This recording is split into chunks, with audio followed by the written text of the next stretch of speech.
Bapak juga membantu nelayan atau petani yang bahan baku yang kita ambil gitu. Orang di sekitar kita yang kita pekerjakan, terus juga membantu produk anak bangsa Indonesia dalam bersaing dari produk-produk ekspor internasional. Jadi ada nilai-nilai kegotong royongan ada ya di sini. Ada nilai-nilai kegotong royongan. Ternyata kalau saya beli ini, misalkan ini mah pabrikan, semua orang bisa beli gitu. Semua orang bisa ngerasain. Tapi kalau saya membeli ini, ternyata lebih dari saya makan untuk kenyang diri saya sendiri. Saya juga membantu ada seorang nenek-nenek yang bisa menyekolahkan cucunya gitu. Ada lebih dari itu. Jadi mereka juga selain untuk mengenyangkan dirinya, jadi merasa oh duit saya ini worth it.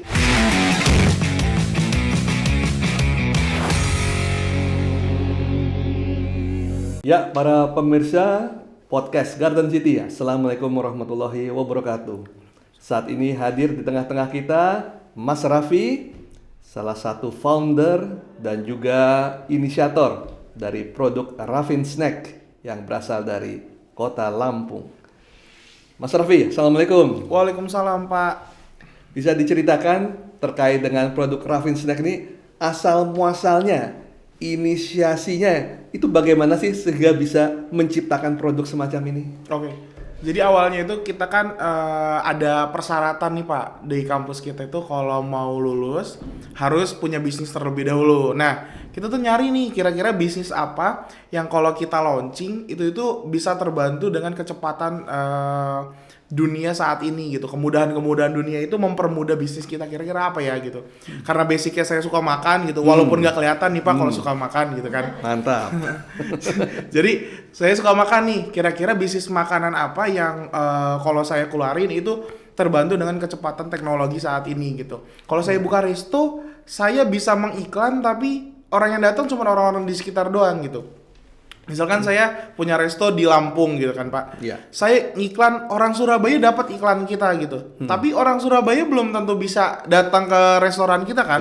Karena pasti yang mau datang ke restoran kita radius 5 km atau 10 km aja gitu. Betul. Pertama itu. Kenapa? Karena mengiklan itu udah sangat mudah pada era saat saya buat Raffin itu Pak. Karena kayak misalkan dulu kita bangun tidur tuh yang pertama kita cari itu nyetel TV duluan, nonton TV gitu kan Pak. Pagi-pagi nonton kartun misalkan seperti itu. Tapi kalau kita sekarang ini bangun tidur yang pertama kita cek handphone duluan gitu kan. Handphone duluan, berarti kita handphone ini udah sama kayak TV zaman dulu. Kalau TV zaman dulu dia itu kan beriklan harus bayar ratusan juta untuk masuk 1 menit misalkan. Sekarang kita tinggal upload, orang bisa nerima iklan kita. Pertama itu kemudahan untuk beriklan. Kedua abis itu apa yang bisa membantu kalau iklan itu udah diterima terus bagaimana gitu kan seperti itu. Untuk menjadi salesnya itu seperti apa. Oh ternyata kalau resto atau cafe seperti tadi Pak. Orang yang menerima iklannya nggak semuanya bisa datang ke resto atau kafe kita. Tapi kalau misalkan makanan produk kemasan, setiap kita mengiklan orang itu, misalkan kita iklan dari Lampung, yang nerima orang di Surabaya. Ketika orang itu menerima iklan kita dan dia berminat, kita bisa tinggal kirimkan. Apalagi sekarang udah ada JNE, JNT dan lain-lain. Nah berarti kita udah dapat nih satu makanan kemasan. Terus makanan kemasan seperti apa gitu? Kalau misalkan kalau beberapa orang yang membuat UMKM atau makanan kemasan terlebih dahulu kan, dia saya bisa bikin ini seperti itu. Saya bisa bikin ini, saya bikin deh gitu. Ujungnya apa? Ujungnya dia bingung mau jual ke siapa. Tapi kita cari dulu, kita balik. Ibaratnya kalau dari in ke out, jadi kita itu kalau orang biasanya dari out dulu ke in, kita dari in dulu ke out gitu, misalnya seperti itu. Jadi kita cari dulu orang ini lagi suka makanan seperti apa, makanan kemasan seperti apa yang lagi digemarin pada saat itu gitu. Terus problem apa yang bisa kita selesaikan supaya orang ini yang punya masalah di problem sebelumnya bisa membeli ke produk kita. Terus kalau misalkan kita nggak punya problem yang kita selesaikan atau nggak ada value yang kita tawarkan, buat apa orang membeli di kita? Kenapa nggak beli yang di sebelumnya aja gitu kan? Nah sebelumnya itu kita ada produk namanya IR juga dari Singapura. Mereka itu belinya sampai ngantri-ngantri Pak. Jadi sampai di airport, ada sampai di store-nya. Dia itu satu orang hanya boleh maksimal 5 pieces. Supaya Fiskin juga nih. Supaya semuanya kebagian. Berarti permintaannya, demand-nya itu sangat tinggi gitu. Tapi ada problem satu Pak. Pertama, mereka itu harganya $160 Singapura, $16 Singapura atau 160.000 per 100 gram. Mahal sekali ya. Tapi di just tipin Pak di Indonesia. Sampai 200.000. Mereka rela mengeluarkan 200.000 untuk makanan cemilan seharga seberat 100 gram. Dan tetap laku.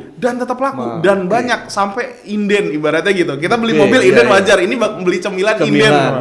Cemilan inden gitu. Nah, setelah itu ada problem nih yang bisa kita selesaikan. Bagaimana kalau Indonesia ini sampai just tip, gimana kalau kita bikin produk Indonesia, produk lokal, kualitasnya sama, harganya lebih masuk ke market Indonesia yang mayoritasnya lebih banyak warganya daripada Singapura, tapi daya belinya nggak setinggi Singapura. Karena kan kita rate 10 kali lipat kan Singapura daripada Indonesia.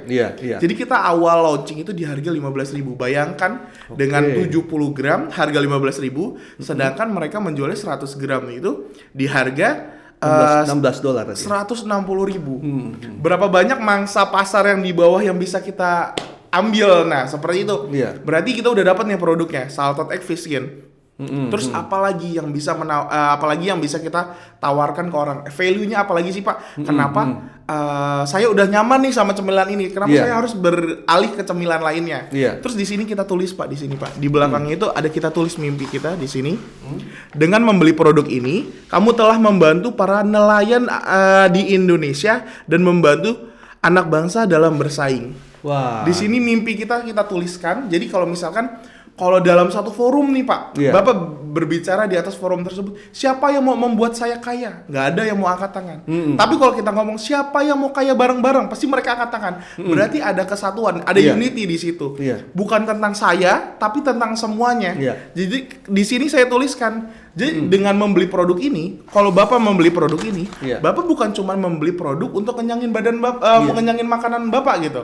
Tapi lebih dari itu, Bapak juga membantu nelayan atau petani yang bahan baku yang kita ambil gitu. Orang di sekitar kita yang kita pekerjakan, terus juga membantu produk anak bangsa Indonesia dalam bersaing dari produk-produk ekspor internasional. Jadi ada nilai-nilai kegotong royongan ya di sini. Ada nilai-nilai kegotong royongan. Humanismenya tuh ada ya. Humanismenya kebentuk gitu. Iya, sentuhan untuk bersama-sama maju bersama dengan yang memproduksi di belakang layar. Betul. Itu, ya. Jadi ternyata kalau saya beli ini, misalkan ini mah pabrikan, semua orang bisa beli gitu. Semua orang bisa ngerasain. Tapi kalau saya beli ini, ternyata lebih dari saya makan untuk kenyang diri saya sendiri. Saya juga membantu ada seorang nenek-nenek yang bisa menyekolahkan cucunya gitu.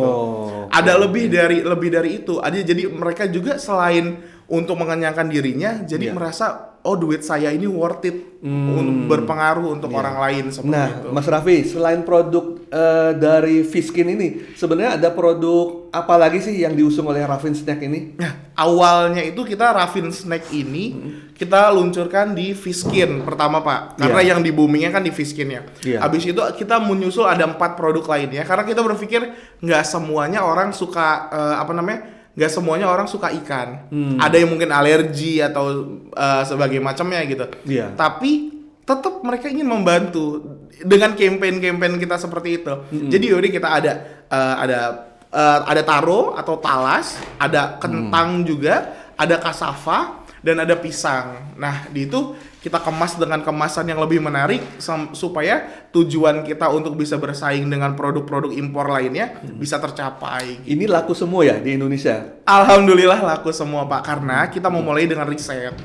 Jadi kalau misalkan kita jualan produk nih, semuanya harus beres dulu gitu misalkan. Kayak awalnya kita jualan Fishkin, kita itu nggak jual langsung seperti ini Pak.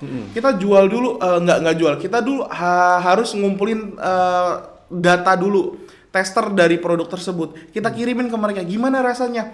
Kurang asin, berarti garamnya kita kurangin. Ini terlalu manis, berarti gulanya kita kurangin. Sampai rasanya pas, dia bilang, wah ini enak banget, kapan saya bisa beli? Di mana saya bisa beli? Baru itu kita kemas. Jangan sampai kita udah kemas kayak gini, udah jadi 1.000, orang nyicipin, wah ini asin banget. Kita rugi 1.000-nya. Jadi kita selesain dulu datanya, sampai orang bener-bener cocok, baru kita validasi dengan kemasannya sini gitu.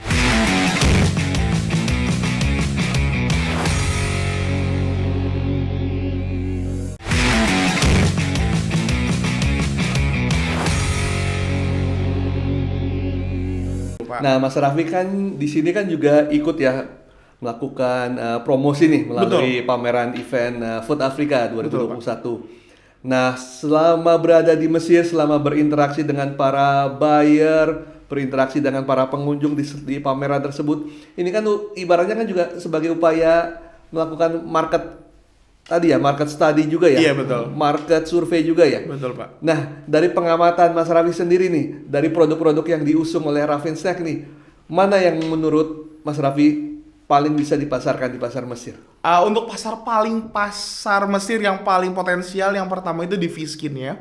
Karena mereka merasakan itu hal yang baru dan rasanya ternyata cocok sama mereka gitu, Pak. Yang kedua dari ubi-ubian ya, dari talas, singkong dan kentang, karena mereka merasakan familiar dengan produknya, tapi rasanya unik gitu bagi mereka. Jadi kalau di Raffin sendiri kita itu mengusung kalau sebisa mungkin produknya itu berbeda, tapi kualitasnya itu bagus gitu. Jadi supaya kalau misalkan ada pembedanya gitu, diferensiasinya terlihat jelas seperti itu, Pak. Kalau yang kemarin kita acara Food of Africa kan rata-rata namanya pellet food gitu, pellet food. Jadi kayak jenis jenis makanan yang memang udah produksian pabrik, orang tinggal goreng gitu. Jadi udah jadi ciki-cikian gitu. Tapi kalau kita ini langsung dari raw materialnya, kulitnya langsung dari kulitnya, kulit ikannya nggak pakai tepung dan lain-lain. Talasnya pun bukan yang diolah pakai tepung lagi terus dicetak-cetak, dan talasnya pun langsung dari tumbuhan talasnya. Jadi bagi mereka itu merasakan hal yang baru gitu dari raw materialnya langsung. Dan itu alhamdulillah di Mesir ini disambut baik gitu Pak di kemarin itu. Nah, dari beberapa bahan-bahan yang dipakai di snacknya Raffin sini, itu ada banyak produk rempah-rempah dari Indonesianya juga nggak? Oh, rempah-rempah ada Pak dari Indonesia, apalagi ikannya tersendiri. Karena untuk menghilangkan bau amisnya gitu, kita ada yang pakai ketumbar dan lain-lainnya untuk menghilangkan dari aromanya sendiri gitu Pak. Terus kira-kira ada produk rempah apa lagi mungkin yang diusung? Lada ada juga mengandung? Lada ada yang mengandung lada juga, tapi tidak terlalu overpower Pak. Jadi supaya dia itu tidak terlalu amis aja seperti itu. Iya, karena pameran kita kemarin itu Cairo Food Africa itu juga menjadi bagian dari promo pemerintah kita. Betul. Spice Up to the World. Jadi bagaimana kita juga dari Indonesia itu makin meningkatkan promo dari rempah-rempah Indonesia ke pasar Mesir. Jadi produk Raffin Snack ini menjadi salah satu juga sumber produk yang juga turut menyumbangkan promo rempah-rempah Indonesia di pasar Mesir. Betul Pak. Nah, selama pameran kemarin, potensi yang saat ini mungkin sudah dibukukan oleh Raffin, ya potensi kita sebut potensi.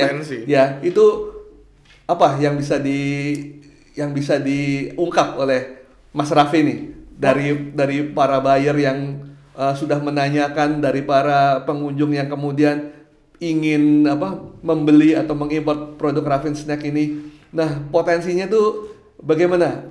Sudah bisa dibukukan misalnya penjualan atau pemasaran untuk di Mesir atau bagaimana? Kalau untuk pemasaran di Mesir sih Pak tersendiri itu kita ada perkiraan nih Pak, baru perkiraan saja, karena udah omongan by lisan aja, jadi itu sekitar 3 kontainer. Masya Allah, 3 kontainer. 3 kontainer. Waduh, bisa dibayangkan 3 kontainer. Berapa tuh nilainya itu? Jadi itu kita ada beberapa penyesuaian, dan dari kami pun merasa itu tuh penyesuaiannya memang bisa disesuaikan seperti itu. Penyesuaian hanya sederhana sih Pak, mungkin dari bahasanya, dari pricing yang lebih menjualnya dan lain-lain. Dan kami merasa itu masih oke gitu. Nah, obrolannya ini karena kita baru selesai nih Pak, obrolannya ini akan kita lanjut di balik layar setelah acara tersebut gitu. Tapi yang potensial buyer itu dari Mesir sendiri, insya Allah 3 kontainer. Ada beberapa negara yang lain Pak, ada UK kemarin nawar karena mereka katanya musim dingin, mereka nggak ada supply makanan sama sekali. Mau nggak mau ada antara makanan kering seperti ini atau frozen gitu. Itu dari UK juga ada. Kemarin dari Palestina juga ada Pak. Dia punya beberapa toko di antara Palestina sana gitu. Terus ada bahkan yang bilang harga ini masih terlalu mahal katanya. Tapi kita kan mau ada kontrak ke sini misalkan seperti itu. Kalau dia ngambil, saya juga ngambil. Dan sampai ada omongan seperti itu kemarin itu. Win-win solution. Win-win solution. Berarti dia sudah memvalidasi lebih dari saya, kata dia. Kalau dia berani ngambil, berarti saya juga akan berani ngambil. Karena produknya juga udah cocok gitu, Pak. Nah, sekarang dari beberapa obrolan dengan para buyer atau para pengunjung di pameran itu, ketangkap nggak kira-kira sekarang tantangan paling besar itu apa nih?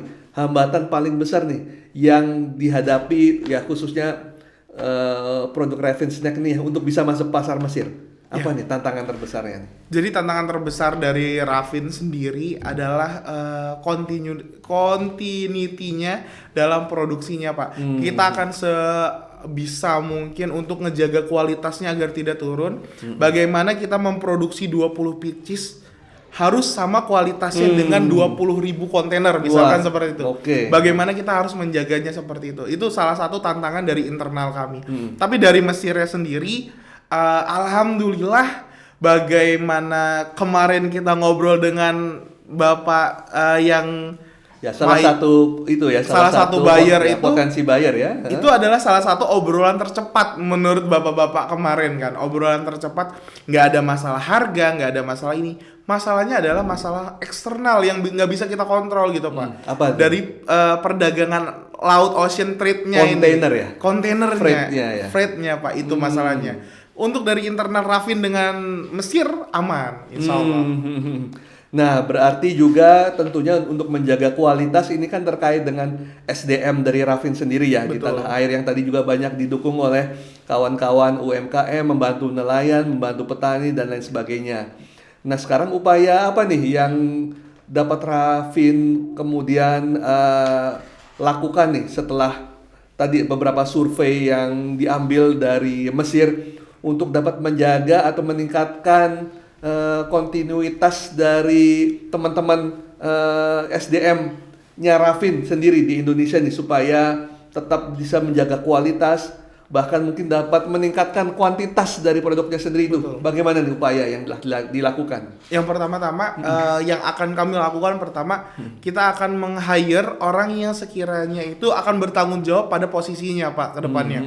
Kenapa? Karena kita nggak mau mengerjakan orang yang memiliki skill yang terlalu tinggi gitu, tapi kita ingin membantu ibu-ibu di sekitar kita, walaupun dia nggak punya skill, tapi seenggaknya dia harus bisa bekerja, harus bisa mengolah produk tersebut, bisa bekerja juga. Jadi mereka nggak perlu harus punya skill, tapi bisa bekerja juga. Yang penting skillnya itu atau kualitasnya itu harus terpenuhi. Jadi akan ada dipenuhin oleh orang yang bertanggung jawab di pos-posnya seperti itu. Itu yang pertama. Yang kedua tentu akan ada pelatihan, Pak, secara terus-menerus supaya kualitasnya kita kasih tahu nih kualitasnya seperti ini gitu. Ibaratnya kalau punya perusahaan itu SOP-nya kita perjelas lagi gitu. Jadi kalau SOP-nya pun nggak jelas, mereka juga bingung harus apa gitu kan. Jadi SOP-nya harus kita perjelas lagi.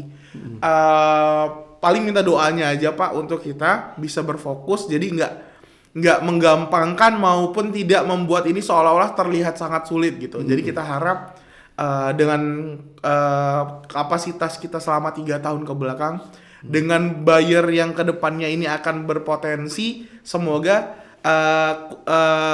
kinerja kita 3 tahun ke belakang itu bisa kita amankan gitu. Luar biasa. Nah, Mas Raffin, kalau saya boleh tanya nih agak pribadi dikit. Iya, Pak. Mas Raffin umurnya nih di kisaran berapa tahun? Saya umur 22 tahun, kelahiran tahun 99. Luar biasa. Jadi masih sangat muda sekali nih Mas Raffin ini. Dan sebagai seorang pemuda tentu juga sudah memiliki kepedulian ya terhadap sosial masyarakat yang ada di tanah air, dan juga kepedulian terhadap lingkungan sekitar, kepedulian juga terhadap bagaimana menumbuhkan kewirausahaan dan juga menumbuhkan perekonomian Indonesia secara nasional untuk dapat bisa juga memajukan bangsa kita. Ini suatu hal yang cita-cita yang luar biasa nih ya, sebagai seorang anak muda yang turut menyumbangkan perannya kepada tanah air.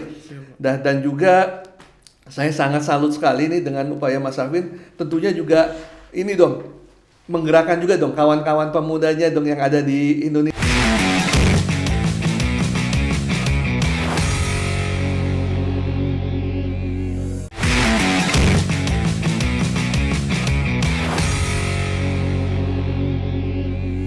Indonesia Iya, untuk betul, ikut Pak. giat.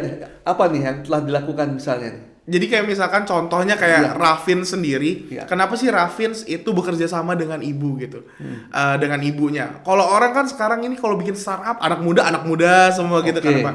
Padahal ada keuntungan antara dua generasi tersebut. Kalau kita itu pergerakannya masih cepat gitu Pak. Kita masih punya tenaga, tapi kita nggak punya apa sih Pak? Kita nggak punya relasi, kita nggak punya uang gitu kan. Karena orang yang udah hidup terlebih dahulu, otomatis dia pertemanannya lebih luas daripada anak muda. Nah, dengan digabungkannya dua generasi tersebut, ibaratnya bisa dibilang generasi milenial dengan generasi kolonial itu bersatu, otomatis mereka akan punya tenaga, punya pandangan, punya visi misi, tapi juga ditambah dengan relasi dan referensi yang lebih luas lagi dengan orang-orang yang udah hidup lebih lama daripada anak muda ini. Jadi kalau digabungkan itu bisa menjadi percepatan untuk kita. Itulah kenapa Raffin juga lebih dari produk ini, kita juga menggerakkan anak muda supaya kayak kalau kalian memang senangnya jualan kayak apa dikit-dikit dia punya all shop misalkan seperti itu, Instagram tiap hari update seperti itu. Kan di sini ada juga orang-orang yang lebih tua yang mereka cuma bisa produksi gitu Pak.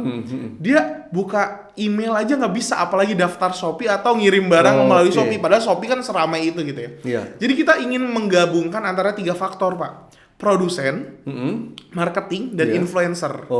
Jadi kalau orang produsen ini dia akan fokus di produksi. Betul, gitu.